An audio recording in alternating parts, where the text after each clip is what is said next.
Welcome, everyone, to another episode of the Higher Alignment Podcast. And I'm super excited because I have Laura Larios here for part two. Hopefully, you guys got a chance to listen to part one. We did about a month or so back talking about the father wound. If you haven't had a chance to listen to that yet, please go back and do it because there's so much valuable information there. I've had a lot of people give great feedback on it. But regardless, welcome back, Laura. I'm super grateful that you're here. Thanks for having me back. I'm excited to be here. Yeah. And so Laura actually and I before this were talking and I was like, I need to hit record because we're talking about some good stuff right now. We're filming this at the beginning of December. And I think everyone knows this is kind of, a time where we need to slow down more. I've been talking a lot about how, especially where I live in Canada, like we have 3 feet of snow outside. So, I've been having a lot of conversations with my clients lately because many of them have been getting sick about understanding the cycles that we have to live through. So, from a seasonal perspective, especially where I'm at, we go from pretty warm summers to very cold winters and everything in between. And then, add another layer if you're a woman. Obviously, we have a very important cycle that happens every month.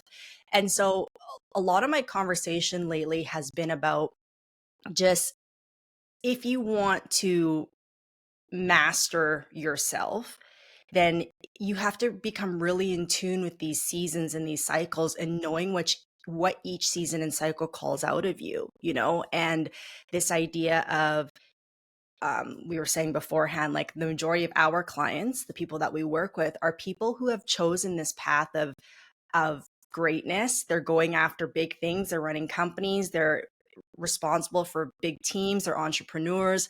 And when you're living that life, you can't really afford to not be in tune with your body. You can't really afford to not really understand these cycles. Otherwise, you are performing at a disadvantage. Even if you are getting great results, like you are still with what your capacity is, you are kind of selling yourself short by not understanding this. So, I don't know, Laura, if you could elaborate just a little bit of your perspective on that and the importance of knowing the nervous system with these cycles.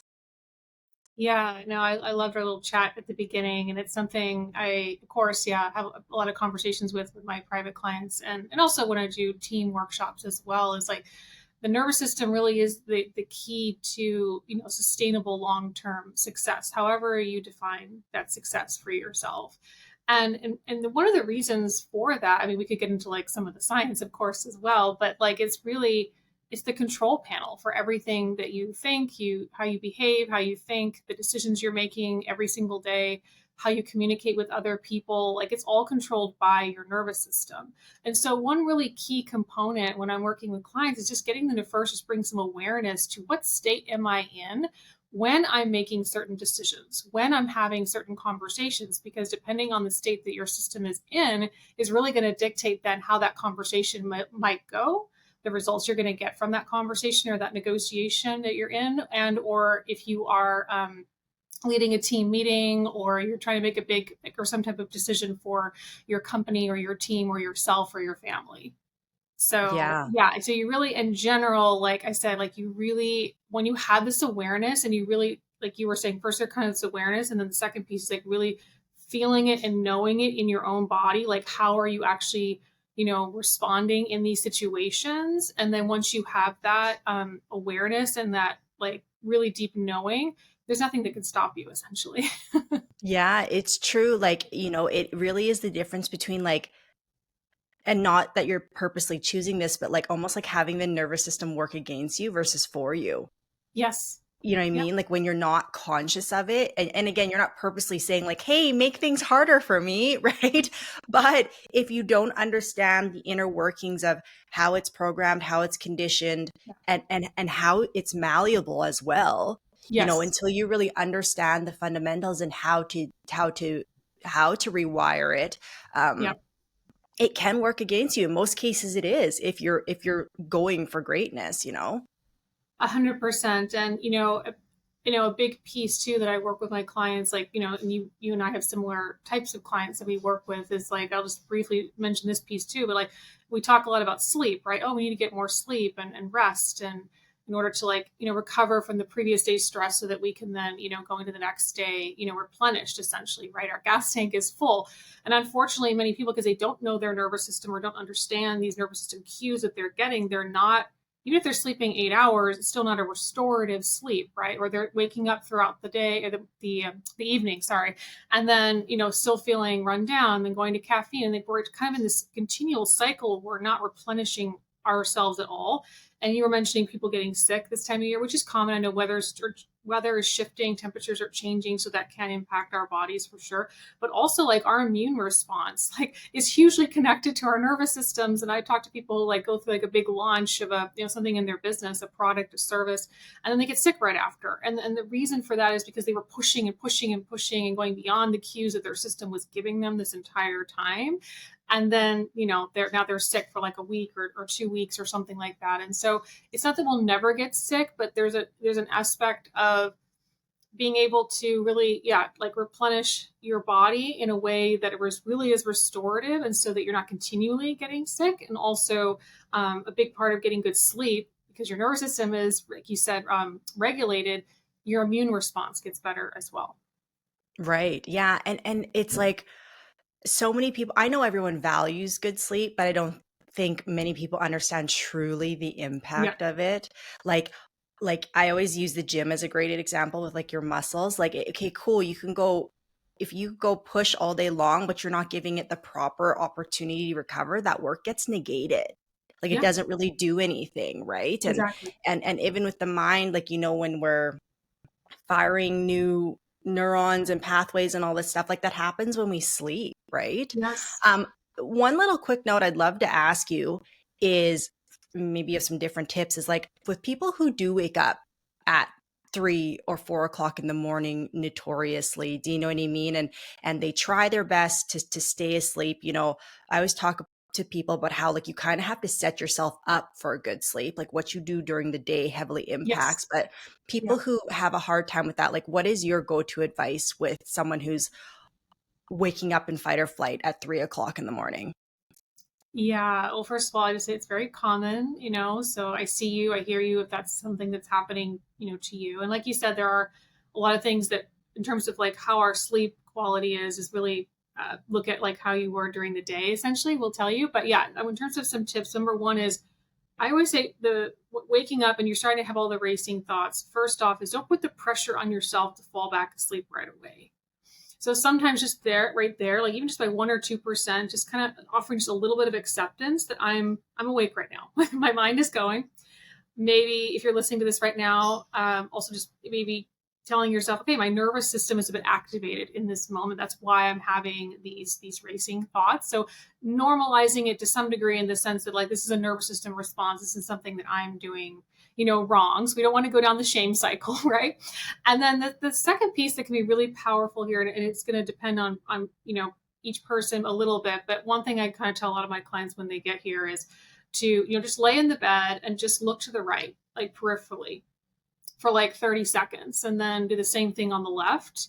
And this is activating your vagus nerve, so that is helping to apply a little bit of break, especially if you're noticing a lot of the racy thoughts. That's indicating mobilizing fight or flight activation in your system. So that can just like kind of slow things down a little bit. The other thing that can sometimes be helpful is to just begin to kind of stretch out your arms and legs, because again, if you're nothing huge, like not big movements, just a little bit of movement like stretching. And then sometimes also it can be helpful too, if you're noticing a chronic pattern of this, is to look at um, when was your last meal. So also like blood sugar can impact our sleep. And so if you're eating really, really late, and then you're going to bed, and your system's like, your digestive system is trying to break down all the food, there's a lot of energy that goes into that. And also depending on what you ate, and like blood sugar spiking, so then that can keep us awake sometimes. Or the opposite, we skipped dinner, we just went to bed, and now we're like, it's 3 a.m. and our body's going, I need replenishment, blood sugar is low. So sometimes for some clients, they might even have like, they'll get up and have a spoonful of peanut butter or just something to kind of help balance or get a little bit more blood sugar in there, so that they can maybe fall back asleep. So these are some nuanced things. I'm not a medical doctor, so of course you need to kind of check on these things for yourself in terms of that. But I would say the vagus nerve exercise is helpful. Maybe looking at, yeah, what are some of my, what do I, how late am I eating, or am I, how close to bed? Am I nourishing myself? And last piece I'll say here too is your workout. So I know a lot of people work a lot during the day, so then they leave their workout till maybe later in the evening. But if you're doing a really intense workout and then like you're going to bed a couple hours later, that can also be another indication that um, that your body's in too much of a mobilized state, and it didn't have time to really come down, and that's why you're waking up. Yeah, those are really great tips, and something anyone can adjust in the moment, which is important. I love though what you said at the beginning. This is something I probably need to try more often. Is like when I'm there, instead of being like, "Why am I awake?" I just need to be like, "Okay, I'm awake," because I can tell you that has not been my approach. Right? Just that acceptance piece and just allowing it to be, Yeah, because I think everyone's usually trying to like, again, you kind of shame yourself and you're not trying to purposely do it, but you're yeah, just like, oh my God, I have so much to do tomorrow. Like, what? I can't afford to be up right now, but yeah, that acceptance piece is huge. So thank you for that. Hopefully that'll help some 3 a.m. wakers that are listening to this. yeah. Also, thank you for sharing that. One last thing I will share too that kind of goes along with that acceptance piece is also some just closing your eyes, even if you're not asleep, but just closing them, you're still getting some amount of rest in. So I think also sometimes as high performers, right, we tend to think of all or nothing. It's either I'm asleep or I'm awake, right? But just like even just being able to close your eyes, and even if some of the thoughts are still going, but you can notice just noticing like how does the bed feel right now, the pillows, like just getting a little bit in touch with your surroundings. But again, not putting that pressure, like I have to be asleep right now, is going to help your system to relax just a little bit more. So yeah, Yeah, that's such a subtle shift, but yeah, probably makes a big deal. So thank it you for does. sharing that. So, Yeah. okay, so part two today, the what kind of sparked part two from our last talk was again we talked about the father wound, which was great, and in that conversation, I asked, is there a mother wound? And I think this is really important to explore, mainly from the standpoint of course, neither of these conversations are here to blame our parents, okay? And I don't think anyone wants to do that, especially adults now. I think most of us have more empathy because either we are parents or we just see how hard it is to raise children. Do you know what I mean? So we have empathy for what our parents that they did the best they could type thing. However, I think the importance of having these conversations is that we understand how we've been conditioned to do the things that we do, right? And from two standpoints. One, we're not broken. There's nothing wrong with us. We're not the only person going through this, okay? And two, the other part of it is that again, because we're conditioned to have these behaviors, conditioning again is malleable. Like, so we now as adults who are bringing these things to our awareness and bringing them from the subconscious or the unconscious into the conscious, we have now the ability to shift these perspectives and shift these behaviors and patterns, and strategies that our nervous system has known for so long. And Laura and I do this work with people all the time. So I think that's why we're so passionate about sharing it. But maybe Laura, you could start with, what is the mother wound? Yeah. So I really love this conversation. Like we said, we talked about the father wound. So when we look at the mother wound, it's really connected to how we feel about ourselves. It's our internal relationship with ourselves. And essentially how we nurture ourselves is connected to how our mother nurtured or didn't nurture herself as well. So what we saw as young children, right, like how our mother cared for her physical self, her emotional self, and her mental self is mirrored into our nervous systems and as a blueprint for how we then do the same thing for us ourselves. And so really when we're looking at the mother wound, it's essentially just speaking to the different ways in which we're not really mirrored in maybe a way that would be best for uh, connecting with safety in our system. So, for example, if we had a mother that was very, let's say, very critical, and not just like maybe she was critical of you, or maybe she was also really critical of herself. Like she was constantly putting herself down, how she looked, or how she was preparing a meal. She's like, oh, it didn't turn out right, or oh, she could have been better. Like you just were always kind of hearing this criticism.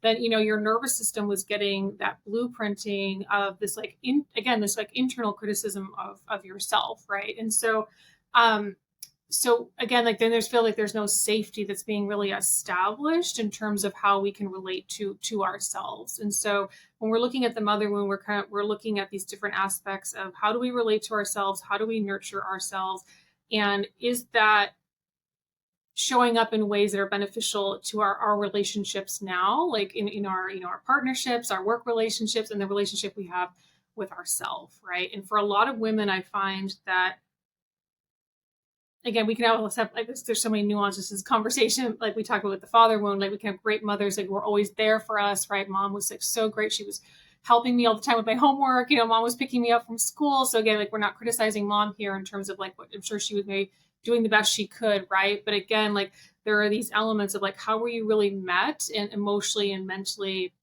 Maybe your physical needs were getting met, but there was a lot of other ways you were not getting met, or your nervous system wasn't getting met, and that created some wounds for your system that maybe we're continuing now starting to see play out in your life in different ways, which we'll talk about today and how that shows up. Yeah. And so actually, let's just go into that. How do you find that the mother wound shows up? Because I think probably what a lot of people are, if they're listening right now, then they're kind of like, okay, that kind of makes sense, but like, how do I know how my I don't want to say how do I know if I have one? I think Yeah, I think yeah, we all kind of I think, I've realized now to some degree, even if we had the most incredible parents or we had yeah, parents that are more absent, they all kind of left some type of imprint on us that has kept us more in safety and survival mode. You know what I mean? So I think yeah. let's just acknowledge it from that standpoint. Like if I say, do I Yes, have one? It doesn't mean there's like you're a leper and something's marked on right, your face. right. But, how can someone identify the mother wound and how it might be, I guess, just having them play safe or maybe neglecting their needs, or just how do you see it play out? Yeah. So one of the big core themes that I see with a mother wound is what's called like a reward punishment cycle in women. And so I'll give you a few examples of how that can look. So let's say after pushing through long hours or a challenging task that you have, you allow yourself brief moments of indulgence, like binging on TV or comfort food or maybe a shopping spree, right?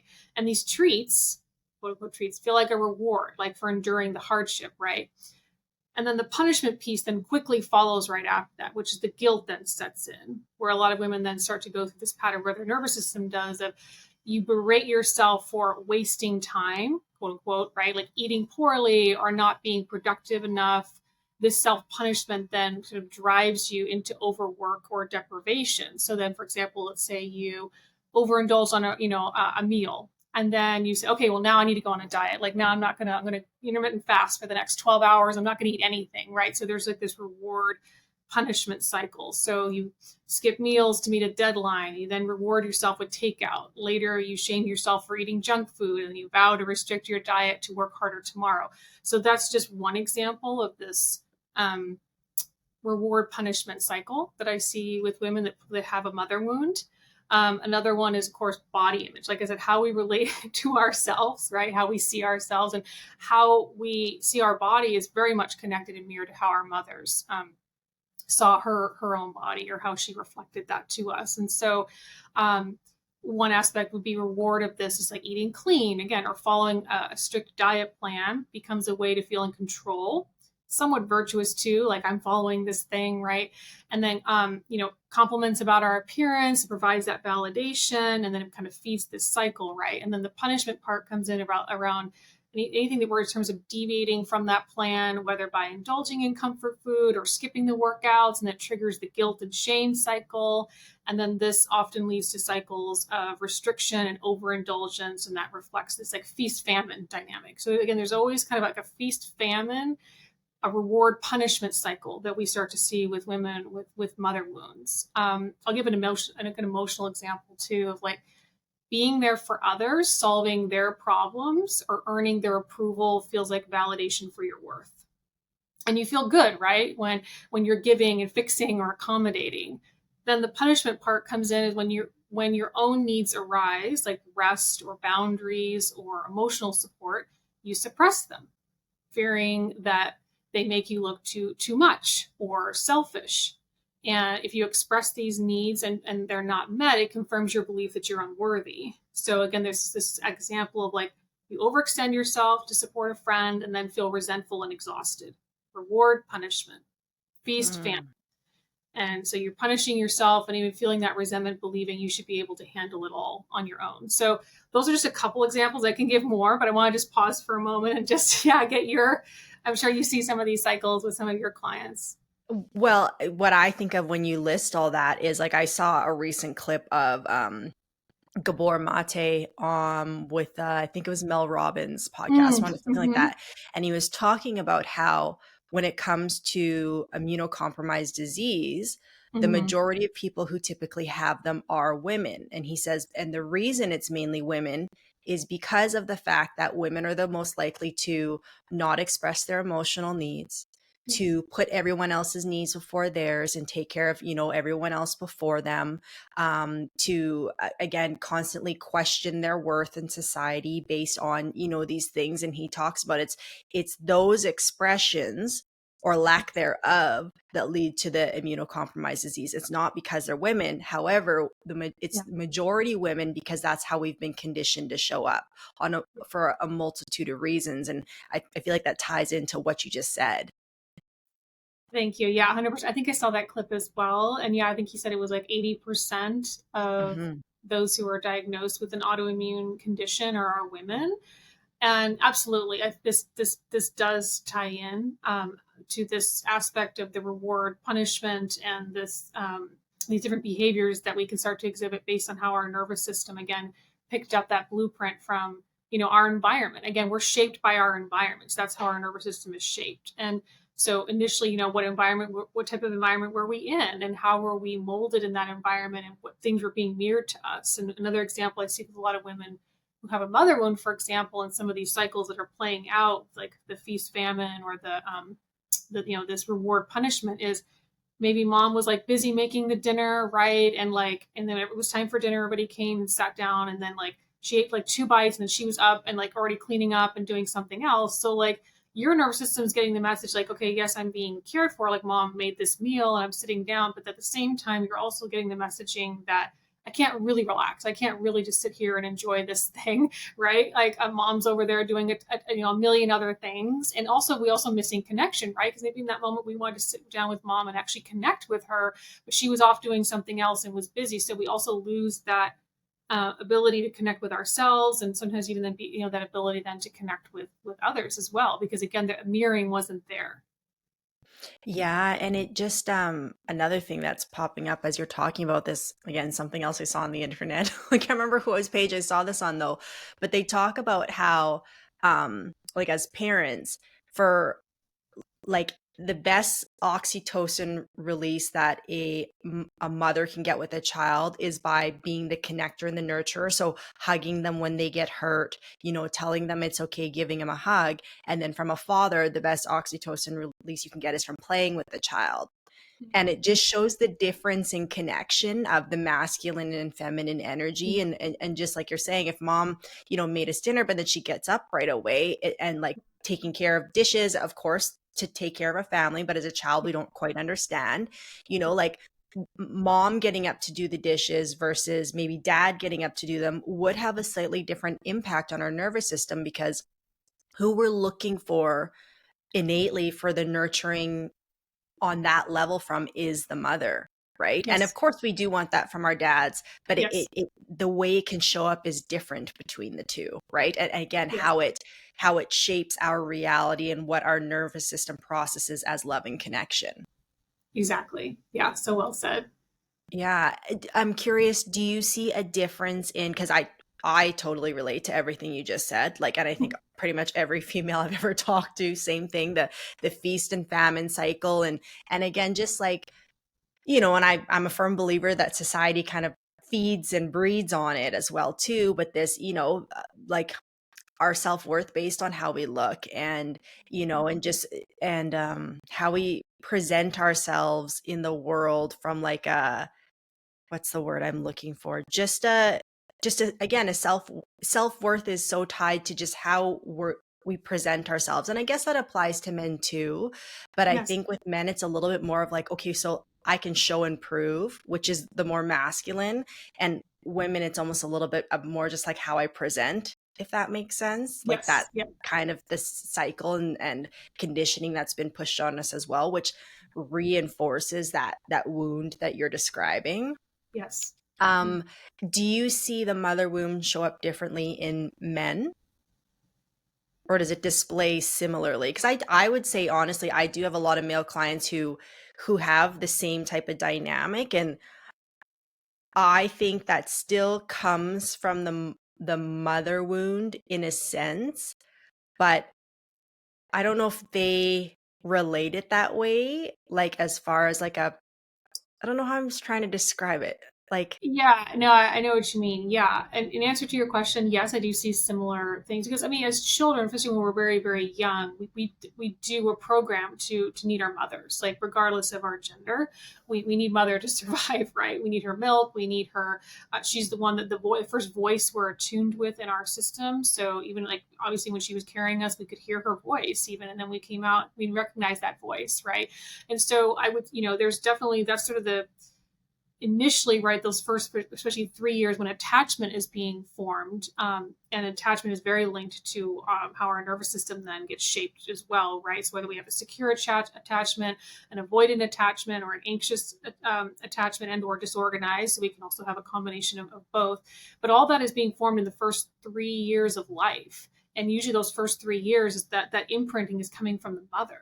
So absolutely, like I see a lot of, even with men, yeah, some similar patterning in terms of um, this, like same thing, like kind of like a feast famine cycle as well. Because again, if they have, let's say, an anxious attachment style due to their moms, and like say like one of the ways this can happen, for example, is let's say, and it's not to like again put any mom down or like how they cared for their children, or even you as a mom right now if you relate to this, but like in terms of how you're caring for your child, but like let's say your baby is I don't know, 18 months old, and you're like, okay, I got to go back to work, and then the child then goes to a daycare or goes to someone else to be cared for. Now again, we're not shaming anyone for that, but at the same time, the baby, again, the nervous system doesn't understand what's happened. Like I've been spending 18 months longer, even because I was in utero with this person in this nervous system, and then we're separated. And again, depending on the child, depending on the nervous system too, is going to have an impact. But like a more, let's say,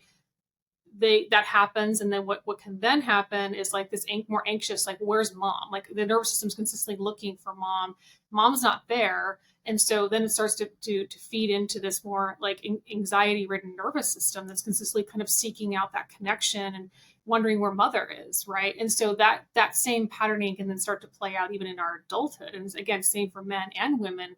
I've seen that play out because of something like that with your mom was maybe really sick too. Like she couldn't be there because she was really sick. So there was that, like mom wasn't there for that reason. Maybe mom wasn't there because she had to go back to work and you had to be put into daycare, or you were taken to another relative's house, or there was another caretaker that came into the home. And so all of these things have an imprint on our system. And again, this is about shaming anyone. It's just like understanding these imprints so that we can then, of course, like you said, we can always rewire and restore the system so these patterns can be shifted.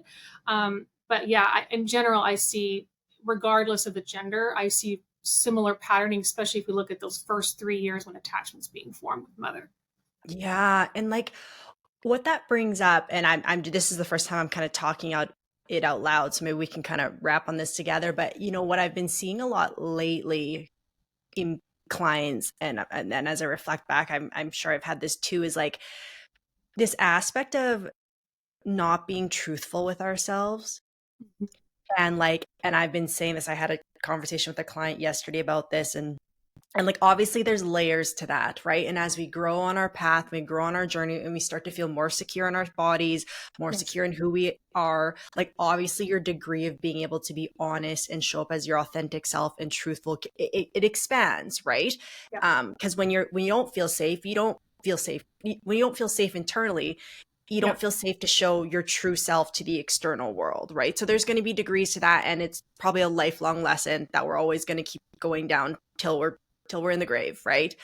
Yeah. But to me, when I think about suppressing my truth and like, and again, not purposely doing that, just conditioned to do that, to me, that comes from an aspect of, again, I think most people, maybe I relate to this more because I'm a woman, right? But like, I feel like there's more of a conditioning of women not speaking up for themselves, or again trying to play the nice girl card, like that kind of a response.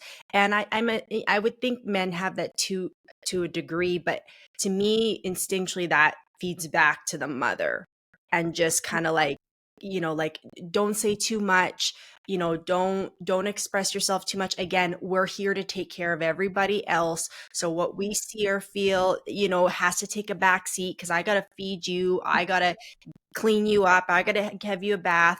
Even if dad is around, he's probably working all day, so I gotta take on a few more of these things. So how I truly feel, and it doesn't get expressed. And I think we have all probably had moments, again, depending what type of household you grew up in, like, of seeing, I think it's more common as children to see our mothers having moments of breakdown behind the scenes versus our dads. Like, Yeah. I've seen my mom be really frustrated and cry at times, and it's, and like, you feel bad in the moment as a child, but you kind of like, okay, mom's just having a moment, and we take it as she's emotional. And sure, dad maybe needed those moments too, but it's like very rare if you ever witnessed it, right? A, Yes. because maybe he didn't know how to express it, or B, he just never let it be seen. Where I feel like that's just, even in society, a more um normalized image to see is a mother really struggling. And even from a, I would say, I don't know the statistics on this, but I would say we probably have more single mothers in the world than single dads, right? That's typically the way it goes.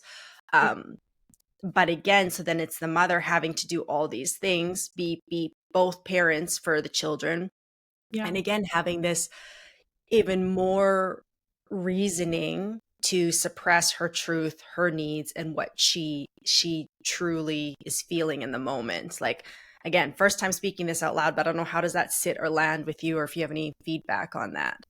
Yeah, no, thank you for sharing that piece. Absolutely. And there's so many different like directions we could go on what you're just sharing in terms of like, from a zooming out from like a cultural perspective, right? And intergenerational trauma and just even, how like you said, how women were kind of taught to be within their roles and how fathers, right? And how even just in the last, gosh, I mean, I think for women too, there's been, and I've had conversations like this with my clients, is like, we women have experienced so much change in the past 50 years, like, and that's not Right. only not that long of time, but when you look at just a couple generations. So you had your grandmother who maybe didn't even have a job, or she did, she, it was very brief, she worked, and then Right. she had a family, right? And she had your mom, right? And then your mom came from maybe a generation where, and I'm just kind of speaking broadly here, depending on how old you are watching this, but like maybe then by the time mom came around, maybe she could have gotten work. Maybe she did work a little bit, but same thing. Maybe then she got married and then she became the primary caretaker. And then we have a generation now where it's like most women are working, and they're just out of the house and they're not, they're doing both. They're like trying to raise the family and they're, got the full time job. And so we've seen kind of this like really a lot of shifts in the culture and even what's expected of women. Like, first we were telling women, okay, just stay at home. Now we're saying you got to like have the career and have the house. And so it's kind of a lot. And I think women are just trying to, their nervous system perspective, trying to figure out, okay, like what is the balance here, because I feel like the pendulum kind of swinged right, like one way, and then it kind of swung the swung the other way, where we got the boss babe thing, which we also know is not sustainable for women in terms of how we're wired and our hormonal cycles and things like that. So I get the empowerment piece, but at the same time, it's like, well, but if you're consistently working and neglecting your body and your needs, and also just not having time for your family, that is going to impact you and your nervous system. So anyway, so there's that perspective in terms of like culturally what we're navigating as women and what we're consistently kind of being told by the culture is expected of us. And then also just like you mentioned, like different generations in terms of not even knowing about trauma or nervous system or attachment. Like this is like we're kind of the first generation that's really talking about this and actively working on this, which is exciting. And at the same time, it makes sense then. So yeah, back you go back one, even just one generation to our mothers, like if she was upset about something or going through something, there wasn't really a way that was normalized. Like maybe you would see her, yeah, like maybe crying, in the kitchen while she was doing dishes, and they'd come and be like, "Hey, mom, are you okay?" "Yeah, no, I'm fine, honey." And she would just try to like put on this like everything's okay, rather than just saying, "Yeah, mom's having a moment," or "Mom's really overwhelmed." Maybe maybe some mothers said that, but majority is like, "No, you just got to make it look like everything's okay for your kids." And then we get that messaging that, oh, okay, it's not safe to express emotion, and or just I'm getting mixed signals here because my nervous system's telling me my mom's upset, but she's verbally telling me everything is fine. So then I don't trust myself. I don't trust my instincts around what I'm feeling or what I'm sensing here. In when I'm again that internal reflection of mother and ourselves. Yeah. Yeah, that's huge what you just said. Like again, it's like you're confused yourself. Like, but she's crying, but she's telling me she's okay. Like, and Yes. again, you at that age, you don't have the discernment to really be like, okay, Exactly. so what's actually happening beneath the surface, right? You're like, Right. this is just confusing. And then again, it's imprinting on us that that's like kind of normal behavior, and this is just Yeah. again conditioned learning and responses, right? And I love Hmm. what you said about the cultural shifts throughout the years because again, I think it's so in so many aspects, it's so easy to forget that like how we're living right now is completely foreign to what our nervous systems have. I mean, I Yes. guess I'm not a extraterrestrial and have lived for thousands of years. So maybe we have experienced this before, like 20,000 years ago, and we're going through another cycle. Who knows? But as far as like, let's say within the last how many thousands of years, like our Yeah. nervous systems have not had to keep up with this level of perpetual stress, Yes. Yes. right? Like it's unheard of. And again, just because it's normalized, quote unquote, Hmm. because we see it everywhere, doesn't mean it's healthy or normal for our nervous systems and how many hundreds of thousands of years Yeah. old the system is developed, right? Like it's Yeah. not evolved to keep up. But then Hmm. what's happening culturally is like you said, like we're being just like pushed so quickly to move through all these different phases of life. Like even if you look just like in the last 4 years, how much life has gotten faster, Yeah. and that's just 4 years, right? Yes. So it's so important that of what you said of just like generationally, like grandmas weren't even probably working, mom had an option of whether to work or not, and now it's again we're in this culture of like you are working. If you aren't working, you're staying at home, you're actually more of the like anomaly. Like you don't Yeah. have to work. Like that's really rare. And Yeah. then again, pushing our nervous system to this point as women of like doing everything and feeling like we have to be able to compete and show up in the same level as men when we're not wired the same. And again, Yeah. they have been working this entire time, right? Like they Exactly. haven't gone through the changes that we have. They've been Yes. the main protector, provider, breadwinner for so long. Even when we were living in caves, they were the ones going out to hunt and gather. We Yes. were Yeah. staying in the cave with the babies, right? So it's Yeah. just like, yeah, I've never thought about it that way, but so impactful just to how again it's just eating away at us and draining so much energy that we don't even realize is happening. Yeah. Yeah. It's so fascinating. I love looking at like nervous system trends individually, and then looking at it collectively, and even just like looking at like history, right? And seeing like what was going on like 30 years ago, 40, 100 years ago, and where our nervous systems were. And yeah, there has been just so much change. Like you said, just even in the past 4 years, my gosh.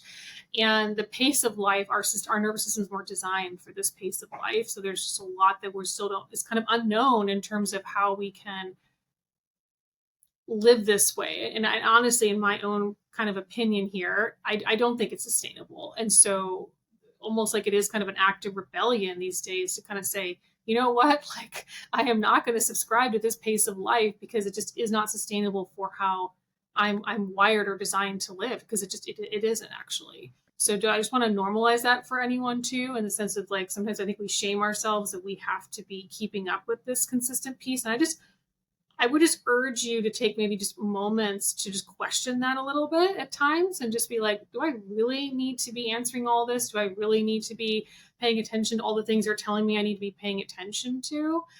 Because it's draining your energy and it's draining you on multiple levels, emotionally, mentally, and physically. And yeah, there's more I could say about that. But I just, yeah, it's almost like an act of rebellion these days to just go, you know what? I don't really want to keep up with this pace and I don't need to. And actually I could still be successful without having to keep up with this pace because it's going to be more sustainable for me if I don't. And the last thing I'll just say about this too, in terms of women, is I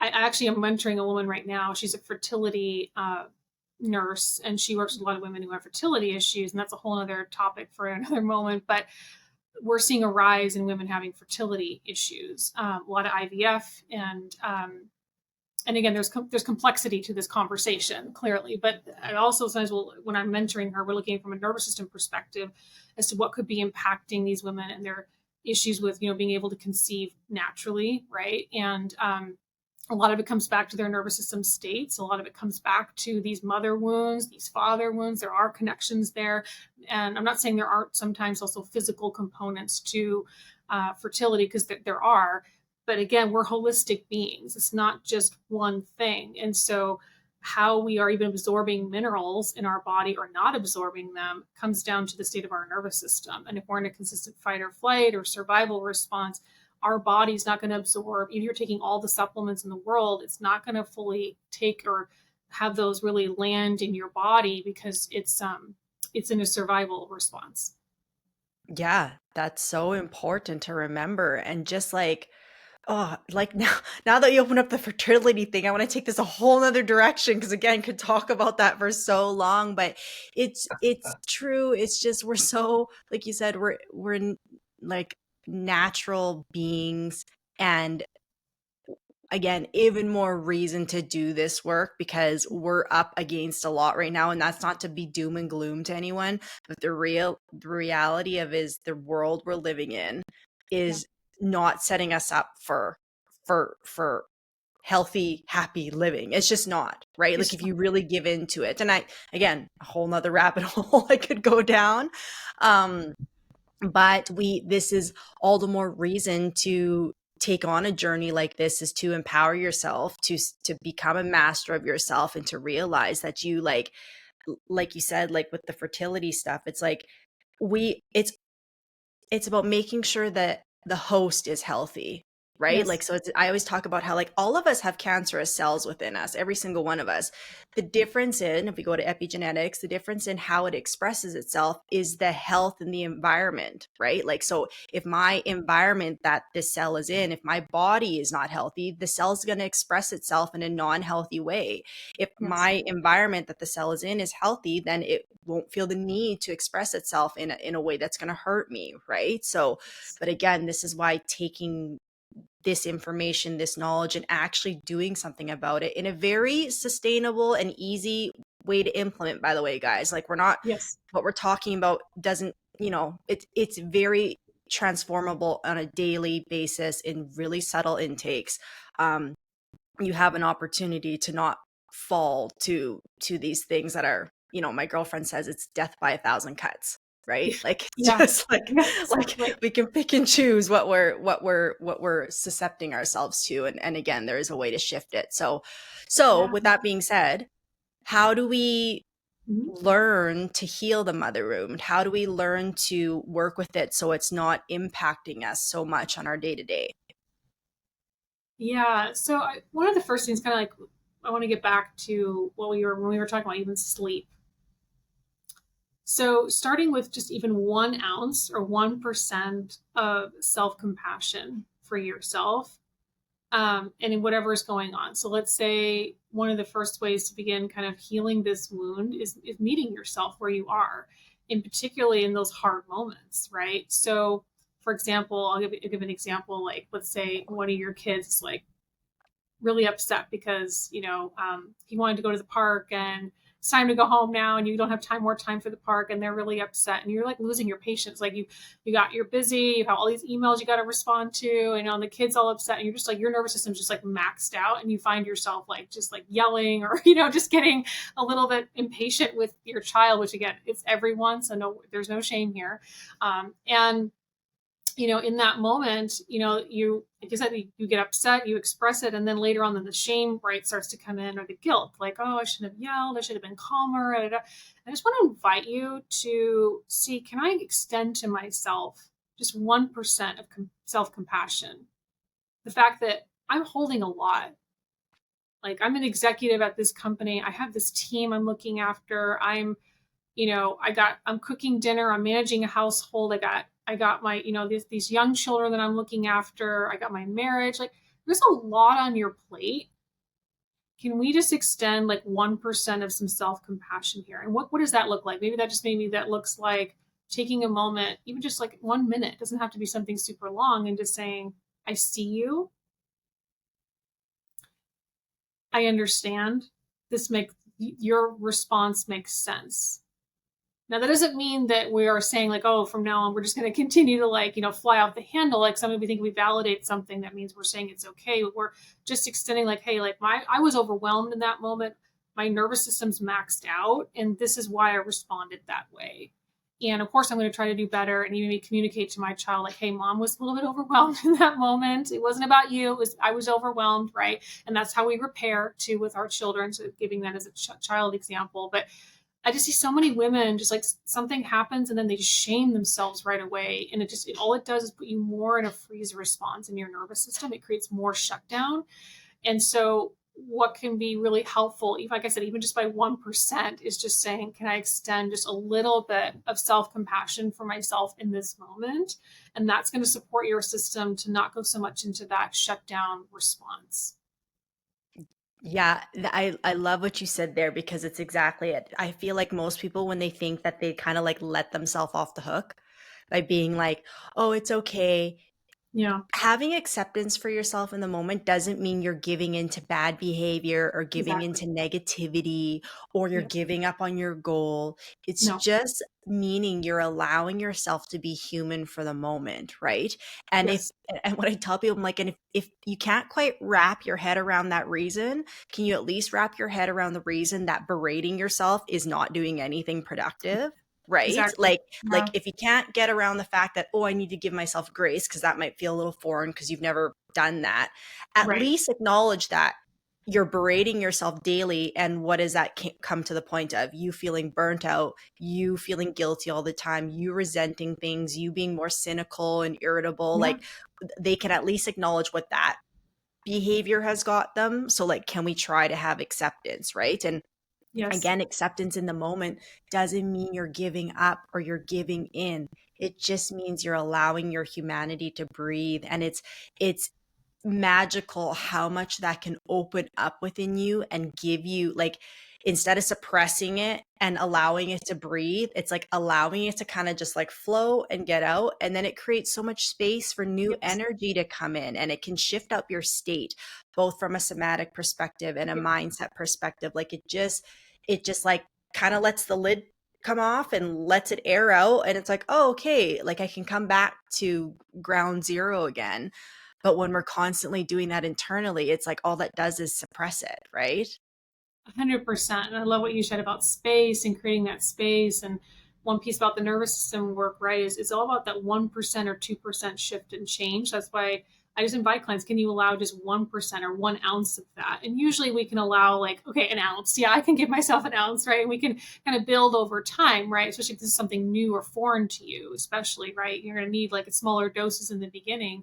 And the other thing I would also share, like if you do notice that pattern of a very critical, let's say, voice coming in or narrative, like if I give myself compassion, then I'm giving in to, like you said, like, I'm not going to meet my goal, or I'm essentially condoning this behavior or whatever, right? I want you to get curious about that voice. And what I mean by that is, and there's a couple ways you can do this. One is I want you to just maybe notice, like when you hear that narrative, like what are you noticing happening in your body? Like, does your posture change? Do you notice your shoulders kind of going up? Do you notice yourself like clenching your fists or your voice kind of tightening or your throat tightening? Do you notice like a certain emotional response too? Like, is there shame connected with that? Is there guilt? Like, what are you feeling when you hear that narrative, right? And then also, and or, you can even kind of, write out, what are the thoughts? Like, what comes up when you think about giving yourself grace or compassion or an ounce of acceptance? What does that trigger in you? Like, what types of thoughts then follow that invitation? And Yeah. the reason this can be very powerful is because there's, when I'm working with clients there, we do something what's called parts work. And so it's internal family systems. And um, really the root of a lot of nervous system dysregulation, all the things we've been talking about with the father wound, the mother wound, right, are these protective parts that have been there to keep us safe. And oftentimes we find there are these parts of our subconscious and our nervous system that come in as a way, again, to protect us from feeling any shame or guilt or just anything that we perceived as something that wasn't safe to feel, right? And so let's say mom was, again, really hard on herself. Like she never saw mom give herself any grace or compassion. She burnt a dish and she was like, just upset the whole evening and totally berating herself. And so you got that messaging then, okay, like it's not okay to make mistakes, right? So then that critical voice comes in. So again, whose voice is that too? I want you to just kind of pay attention. Like, does that sound like mom? Does that sound like dad? Like, what does this voice sound like? And have I heard this before? Because usually we've heard it somewhere before. That really critical voice that can come in that say, no, we can't give ourselves compassion, or we're going to miss out on our goals if we do. And so just get curious. And oftentimes we can find that it is connected to some parent or, some first imprints in our first years of life. And it's not to blame again or shame anyone. It's really just to bring awareness. And then we can go, oh, wow, like that's my mom's voice. And like we can begin to kind of separate out a little bit from it too and give it some nurturing and say, wow, I see you, I hear you, and I see how you've been protecting me all this time so that I don't have to experience, shame or, whatever the emotion is. And usually that part will tell you what it's trying to protect you from as well. Like, what is it? What is the feeling, the emotion, or the experience that this protector wants to guard you from?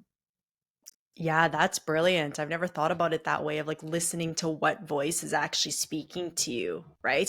I have heard clients say that back to me, like, oh, that's my mom's voice. Like it's Yeah. her I always hear in my head. And that's so um it's so indicative of like, again, like what part of me am I trying to protect right now? What am I Yes. still thinking that, like, even though I'm 35, what part of my 5-year-old self is trying to be protected right now? And then once Yes. you have that awareness, you can realize, okay, but I'm not 5 anymore.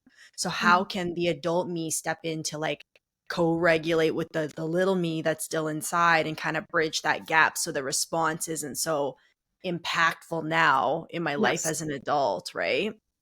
Exactly. Yes. And usually that little younger version of us has a need that she's trying to get met in some ways. And so then the next sort of step, then at some point too, the more you kind of get curious around these narratives that are coming up, that you will often also find underneath not only like what is it protecting you from, but also what is the ultimate need that's trying to get met here. Right. Right. Yeah. Yeah, that's beautiful. Anything else that you would suggest for healing the mother wound that's really important? I would also just say when it comes to, yeah, nourishment. So when we look at, again, like the cycle I talked about at the beginning, this like, reward punishment, again, we kind of maybe can be curious, like how that may be showing up, particularly I think for women, it shows up a lot in our relationship with food. So I would also just invite you to, and again, not to do anything extreme here, but just maybe seeing like, can I slow down my meal by 1%? So a lot of women are just rushing from thing to thing because I get it. We have a lot on our plates. But can I just, yeah, slow down my chewing or my eating just by 1 or 2%? Well, even just one of my meals today, whether that's breakfast, whether that's lunch or dinner, can I slow it down by 1 or 2%?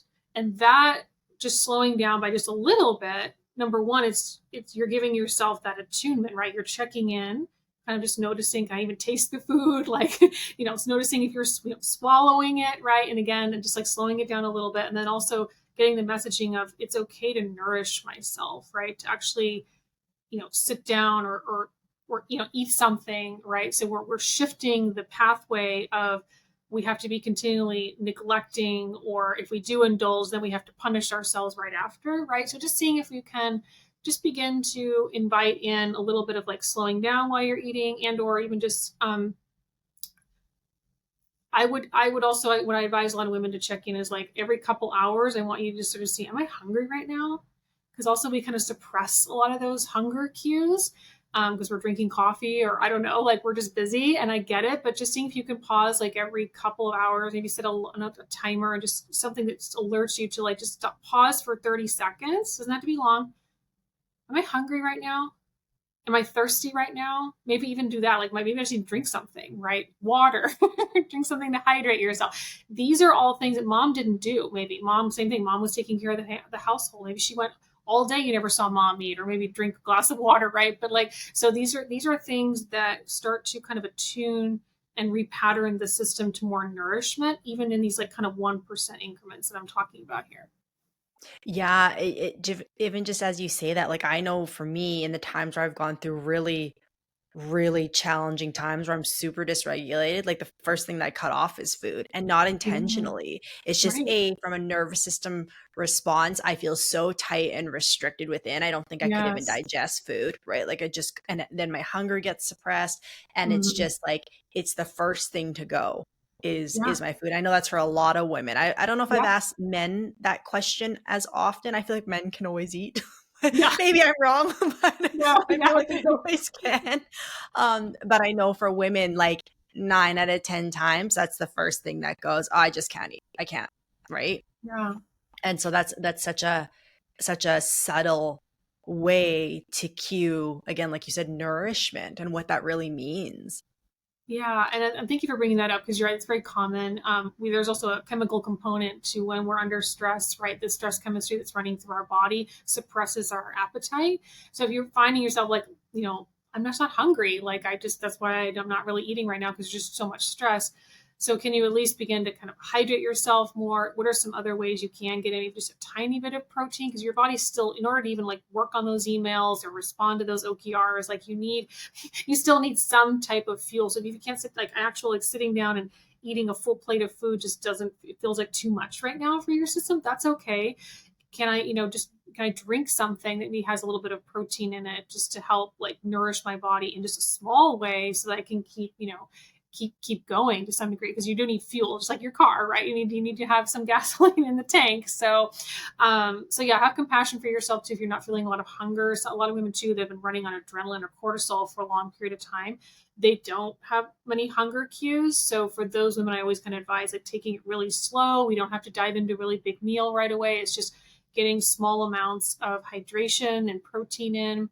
And again, all these things really sound so small, but they add up over time, because again, we've been kind of patterned to, like you said, neglect our wounds, our needs, sorry, and not really tend to what our body's cueing us for.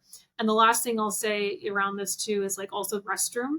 So a lot of women, you're holding it way more than you need to be. So another way to kind of also with the mother wound, this can be really helpful for your system, is same thing, like every 90 minutes or so, roughly, again, like every couple hours, just check in. Do I need to use the restroom right now? And just get up and try to meet that need. So again, if there's a basic need, hunger, thirst, restroom, do what you can to try to meet that need when it comes up, or just even listening to, is that even coming up? And that will, again, over time, really impact your relationship with yourself, and begin to rewire your system over time too. Yeah, one thing I always encourage my clients when they're like, because I always talk about how burnout is disconnect. I'm like, so you need to rebuild this relationship with yourself. That's essentially what we're doing right now.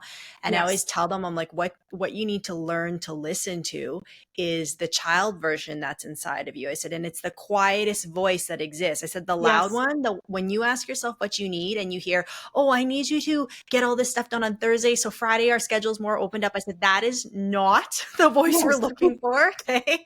That voice is always going to be there. And yes, that voice serves a purpose. I say, but the Yes. voice that you want to listen to is the voice that's most quietest. And that's your child Mm-hmm. version. I said, and if you think of children don't understand the past or the future. They are No. only in the moment. They have no concept of past or future. They're here right now. So what are the things a kid would ask for? I'm hungry. I need to go to the Yes. bathroom. I'm Yes. tired. I want to Yes. play, or I need a hug. That's it. It's those Yep. five. So when you're rebuilding this relationship with yourself and trying to rebuild trust within yourself, trying to learn what it is to take care of your needs, I said, if you ask yourself what you need in the moment and it's not one of those five things, I said, Mhm. probably that's not the voice we want to listen to, right? Yeah. Right? Yeah. We want, if it's one of those basic five, and sometimes it might say, "Oh, I'm okay. I don't need anything," then great. But Right. it's learning to listen to those for those five things. That's what's gonna, and again, like you said, it's so subtle, and it's Yes. these incremental shifts, and like learning to listen to that voice, learning to give yourself the grace, learning to sit still and be in the moment when you're eating.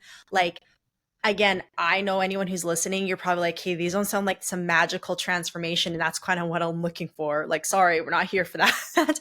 But what I'm sure Laura would feel the same. How I teach this to people is like, I'm trying to create a new skill within you, a new habit.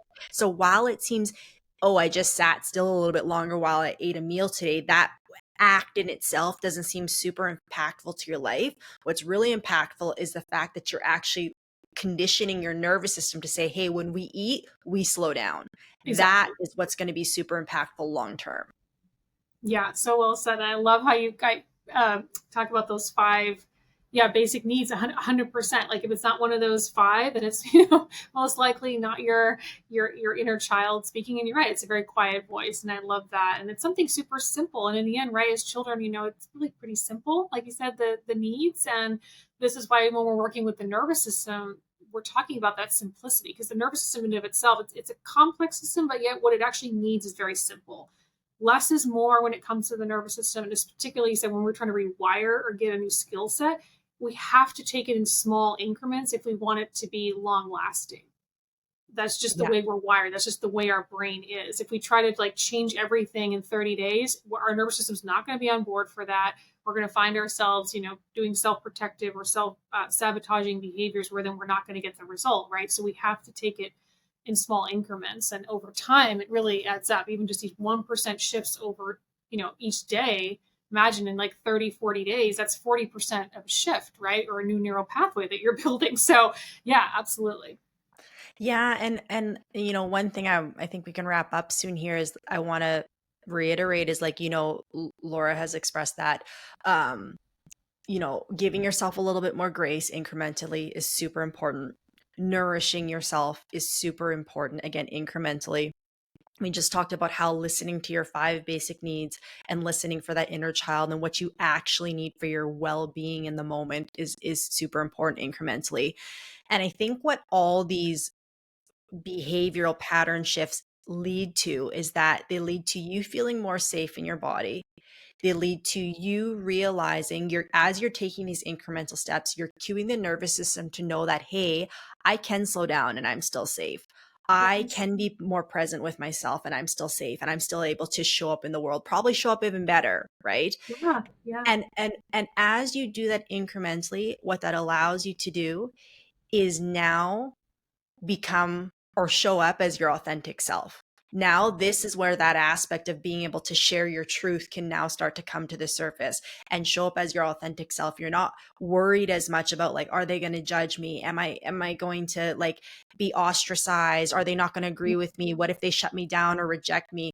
Those things don't feel so scary because you've now bridged this gap within yourself of learning to take care of yourself and also just reinforcing your worth to you, right? And so Yeah. therefore when you reinforce your worth to you because you're showing up for you in all these very subtle ways, but again, Yes. reinforcing a habit of I'm worthy of a healthy body, a healthy life, a healthy relationship, right?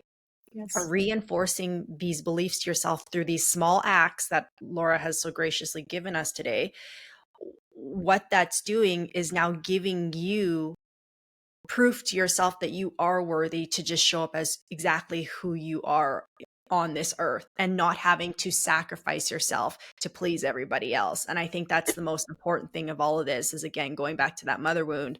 I think we all have probably had an image of a woman crying because she feels so defeated, or again, like bypassing her true feelings and what's going on really within her to just show up for everybody else. That's a beautiful aspect of a mother and a woman, I think, to be able to give from that perspective, of course.